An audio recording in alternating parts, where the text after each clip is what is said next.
benar kata yang tadi ya, kalau misalnya di kasusnya itu adalah awal, katanya awal berarti menggunakan air dan sabun saja. Tetapi kalau dia tidak awal tapi belum ada tanda-tanda infeksi, itu adalah air, diguyur dulu dengan air, terus dicuci dengan sabun semuanya. Selanjutnya katanya nggak usah dikeringkan, langsung menggunakan PHMB. PHMB digosokin, bukan ditul-tul. Ternyata kalian semuanya katanya lebih bagus, lebih cepat katanya. Digosokin, nantinya dia akan menyerap. Nah, akan itu.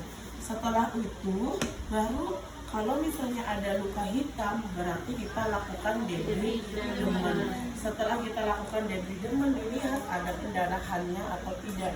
Kalau pendarahannya itu sedikit, sedang, kita menggunakan kalsium arsenate. Tetapi kata Pak Rido tadi, lebih baik juga tetap menggunakan metcopagin, karena pendarahan kan hanya di bagian situ saja. Bagian yang lainnya kan membutuhkan yang namanya penyembuhan ataupun kelembapan, sehingga tetap menggunakan metcopagin ya. Jadi kalau misalnya ada pendarahan banyak pun tetap metcopagin dulu, baru, maksudnya kalau pendarahannya sedang, metcopagin dulu, baru kalsium arsenate. Karena kalsium arsenate ini adalah tipis, takutnya dia enggak menahan, sehingga menggunakan orthopedic wound. Selanjutnya tersiernya menggunakan itu ya. Jadi ingat lagi, kalau misalnya nanti di soalnya saya tanyakan, soalnya apakah ada primernya menggunakan apa, sekundernya menggunakan apa, tersier menggunakan apa, kata Pak Rido tidak ada. Itu adalah inisiatif si mahasiswa ya. Ya, seperti itu, sama sudah diskusi. Cuman kalau mungkin Pak Rido hanya dia, mungkin kalau Bu Yuna akan menanyakan itu. Jadi menggunakannya itu adalah apa? Ya, paham nggak? Paham ya? Oke, tetap menggunakan metcopagin. Kalau pendarahan dan pusnya banyak, kalian menggunakan foam, karena itu adalah absorpsi penyerapan. Kalau foam itu lebih banyak penyerapannya.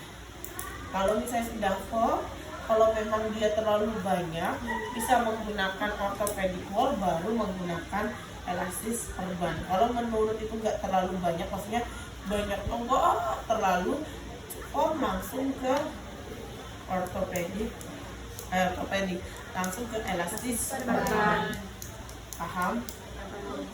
Kita lakukan, yang penting prinsipnya kalian memahami ya. Kalau misalnya ada luka yang warna ini, berarti dia ini warna merah sama pink. Berarti primernya apa? Primernya apa? Ayat cuciannya apa? Air, sabun sama PHMB ya. Ini udah bukan awal ya. Selanjutnya primernya apa? metcopagin yang hijau ya, metcopagin hijau. Setelah metcopagin hijau, kata Pak Rido tetap boleh menggunakan kalsium arsenate saja, baru menggunakan elastis perban ya, seperti ini. Jadi kalian memahami metcopagin PET sama metcopagin yang green ya. Prinsipnya harus memahami itu saja prinsipnya ya. Kalau misalnya nantinya di soalnya pasiennya menginginkan menggunakan madu, berarti kalau madu itu masuknya ke primer apa sekunder? primer. Ingat, yang primer itu yang langsung bersentuhan dengan kulit ya, seperti itu. Prinsipnya itu guys. Saya ulangi lagi, kalau misalnya ada kasusnya seperti ini ya, warnanya apa? Hitam, kuning, merah, pink. Dia bukan awal, berarti pencuciannya bagaimana? Air, sabun, PHMB. Ya, ingat ya, air, sabun, terus habis PHMB, itu sabunnya dibersihkan pakai air baru PHMB, selanjutnya ada hitam-hitam apa yang harus dilakukan? Debridemen, selanjutnya dressing primernya apa? metopazin yang merah, Oke, metopazin yang merah. Selanjutnya secondary-nya kalsium arginate dan siernya menggunakan perban elastilis. ya. Paham ya? Prinsipnya itu baru lulus kalian yang Amin. Oke, kita langkah-langkahnya. Yang dikatakan luas itu adalah luka itu apa? Panjang kali Lebar. Ingat. Oke, langsung ke cara kerjanya saja. Ya, untuk tahap-tahapnya kalian nanti belajar sendiri. Pertama, pasang perlak di lukanya, Itu dah. Di atas dah. Semua ada. di bawah aja ya.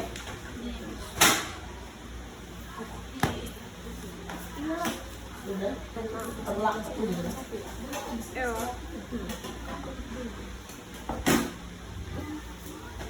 Nanti jam 1 mulai masuk lagi, tapi sudah mulai perhitungan waktu 7 menit. Ya. Karena 3 menitnya buat kalian basa-basi, buat kalian tutup skerem, buat kalian apa itu ya, itu 7 menit, 3 menit.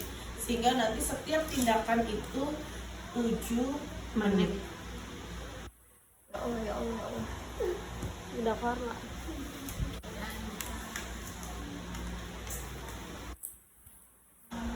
Uprak udah lega banget. Luasnya belum.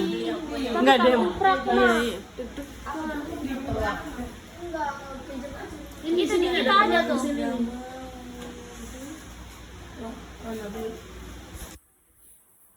Oke, ya. Yang pertama itu adalah kita memasang perlak terlebih dahulu, ya. Selanjutnya, kalau misalnya lukanya itu adalah panjang, kasih bantal, gitu kan. Tapi kalau misalnya lukanya nggak sampai bawah, hanya ini saja, lebih diginikan. Selanjutnya, pasang yang namanya bengkok. Ingat, prinsipnya itu adalah bersih. Ya. Selanjutnya menggunakan handscoon sudah. Selanjutnya kita membuka balutan. Sebelum membuka balutan, kita harus lihat di bagian balutannya terlebih dahulu. Balutannya itu adalah ada rembesan atau tidak. Kalau ada rembesan, kita sebutkan dia berwarna apa. Ya, buka, dilihat dari balutan itu adalah tidak terdapat rembesan. Gampang saja. Di balutan tidak terdapat rembesan, kita buka balutannya. Kita buka balutannya. Buka balutan aja juga berapa menit. Selanjutnya sudah buka balutan, ya. Buka balutan. Selanjutnya kita lihat, ya, lukanya terlebih dahulu, ya. Ada nggak sih inspeksi? Nah, melakukan pengkajian luka. Kalau misalnya lukanya itu susah, tadi ada foam di dalamnya atau apa, lengket gitu kan. Kalau misalnya di soalnya lukanya lengket, kita harus menggunakan cairan supaya dia tidak lengket. Tetapi sebetulnya biasanya moist, yang saya lihat itu adalah waktu itu moist, jadi dia tidak lengket. Jadi pada saat diambil, ya ada yang ketarik, ada yang enggak, gitu. Ya. Selanjutnya kita inspeksi warnanya. Ya, warnanya, ingat warnanya ada 4 warna: hitam, kuning, merah, pink. Ya, kita sebutkan di sini ada hitam, ada kuning, ada merah, ya, ada warna coklat, ini adalah pink harusnya. Ya kan, udah kecampur jadi warna merah, pink. Selanjutnya luas luka. Luas luka, ingat ya, di soal panjangnya berapa, lebarnya berapa.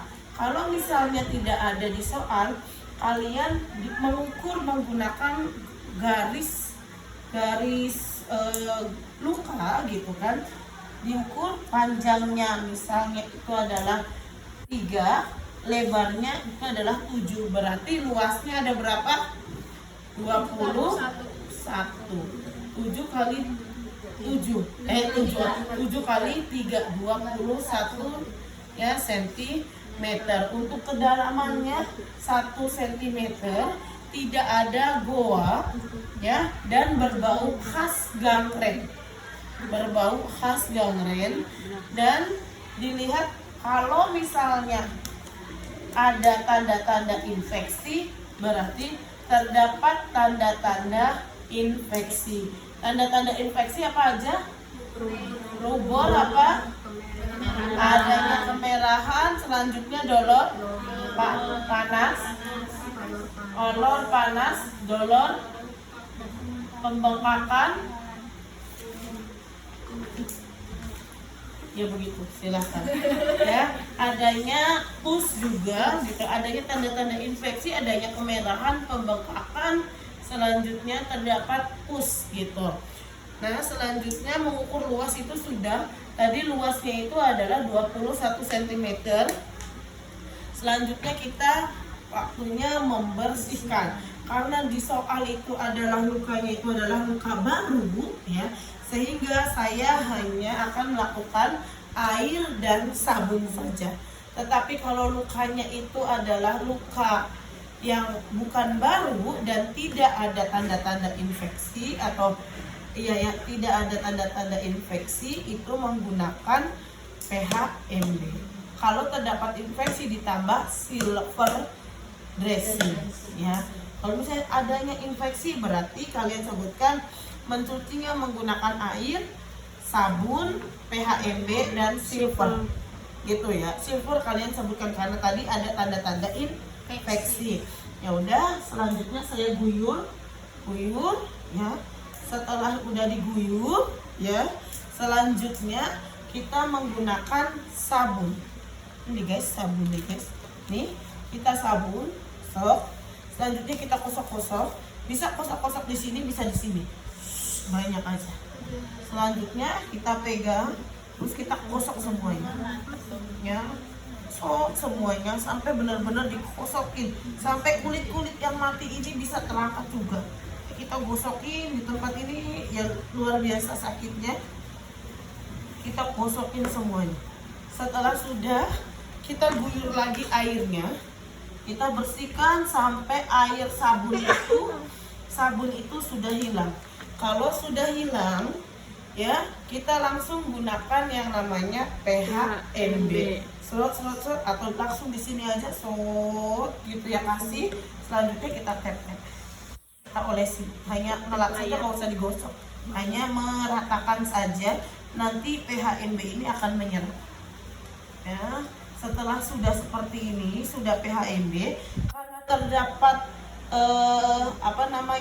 berwarna hitam, berarti harus dilakukan debridement. Kita lakukan debridement asap, kita lakukan debridement-nya ya.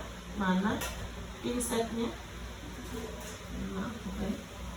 Kita ambil yang namanya pinset chirurgis ya, sama guntingnya. Ini bukan gunting debridement. Gunting debridement itu yang bentuknya agak kayak sepatunya Aladin, naik. Ada kan yang naik itu, yang lancip-lancip ya, yang lancip-lancip itu adalah menggunakan gunting debridement ya. Gunting debridement kita tarik ya. Nah kalau misalnya menggunakan gunting itu ya, nanti jangan sampai salah. Waktu itu mahasiswa ada yang salah karena apa? Menggunakannya kebalik. Jadi yang mengangkat itu di atas, bukan di bawah. Paham ya? Yang ininya what the meaning of naik itu adalah yang di depannya. Jadi kita seperti ini ya, seperti ini. Ya nanti coba, nanti kita ambil satu. Jadi takutnya kembali pas lagi menguji yang lain ya, nanti akan dikena kamera. Nanti kalian diambil, diambil lagi gitu. Terus dilap, Tuh, diambil, harus diambil ya guys. Dilap gitu nih, sudah gitu, udah ada hitamnya, sudah tidak ada pendarahan ya, kalian langsung sebutkan saja tidak ada pendarahan dan masih terdapat pus gitu, pusnya ya. Selanjutnya karena pusnya itu adalah banyak, karena ini adalah kronis ya, terus tidak ada pendarahan, kita menggunakan Medcovagin yang berwarna merah. Itu kita kasih Medcovaginnya, taruh di sini, semua aja banyak. Selanjutnya kita tetek, diolesin semua. Nah, ini memang makanya mahal ya. Semuanya udah banyak banget ya, benar-benar gitu kan. Sudah Medcovagin Red-nya. Selanjutnya karena memang pusnya banyak, di soal itu pusnya terlalu banyak, kita menggunakan yaitu foam. Mana foam guys? Kita menggunakan foamnya ya, seperti ini ya, kita menggunakan foamnya ya. Selanjutnya karena memang pusnya terlalu banyak, takut tidak menyerap, boleh menggunakan orthopedic bond.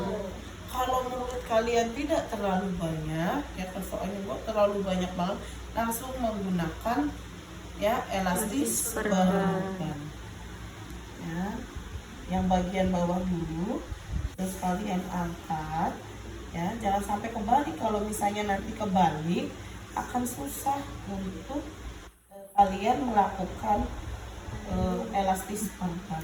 Ini turun, nanti kalau misalnya sebaliknya itu ini naik, ini kan naik ya, ya ini kan naik, nanti dari sininya turun ya, sininya turun terus ya,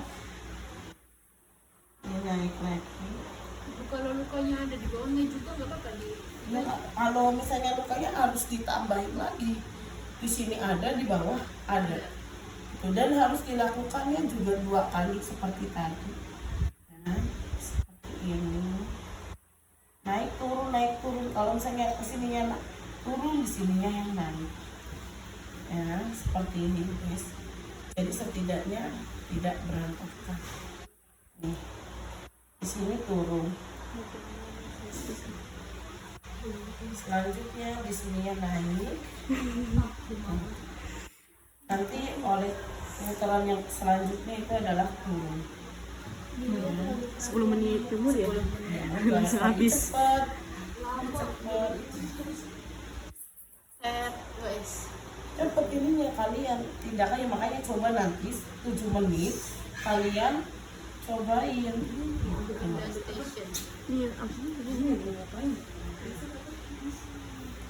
Iya, jalan solusinya nanya ke orang yang piket. Oh, estetik nih. Mahal banget tuh.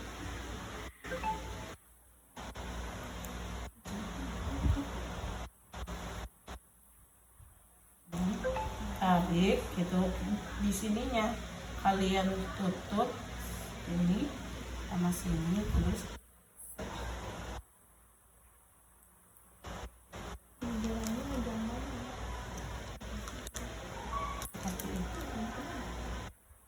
ya, pahamnya. Jadi intinya primer, sekunder, tersier kalian memahami. Jadi primer apa, sekundernya apa, tersiernya apa, supaya memahami. Coba dilihat, oh debridement, setelah debridement mohon maaf ya, tadi harus dibersihkan terlebih dahulu. Poinnya ada membersihkan. Setelah debridement kita bersihkan dulu menggunakan lembab, kasa lembab ya, bukan kasa yang kering. Jadi nanti kalian ada ini di awal ya, di awal sudah dibersihkan saja, selanjutnya disimpan di sini. Selanjutnya setelah debridement kita tol-tolkan paham ya, itu yang kelewat satu ya. Ini cuci, ini PHMB. Oke, selesai untuk perawatan luka.